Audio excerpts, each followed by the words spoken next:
matin. Dick Rivers est décédé.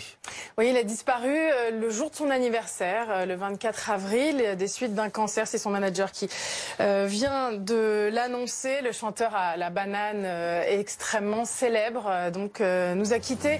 C'est vrai que Dick Rivers, c'est un peu... il y a Eddie Mitchell, Johnny Hallyday et Dick Rivers. C'était un peu un trio qui a d'ailleurs été assez concurrent dans les années 60. En 61, c'est lui qui monte les fameux Chats sauvages et qui sera l'éternel rival des Chaussettes Noires d'Eddie Mitchell. C'est eux qui popularisent le rock en France. C'est eux qui amènent Elvis Presley en France. Voilà, c'est lui aussi, évidemment, Dick Rivers. Alors, on le retient surtout pour tous ces tubes, notamment des années 60, Twist à Saint-Tropez, c'est lui. Après, dans les années 70, il continue à travailler avec Bachung, il continue à faire de la musique, il va même enregistrer aux États-Unis, au Texas. Il réalise certains de ses rêves. Il continue même à travailler avec la jeune génération. Il a toujours été ouvert jusqu'au bout aux jeunes générations, à M, à Benjamin Biolay. Voilà. Mais c'est vrai que c'est pour sa carrière des années 60 qu'on se souvient évidemment principalement de lui.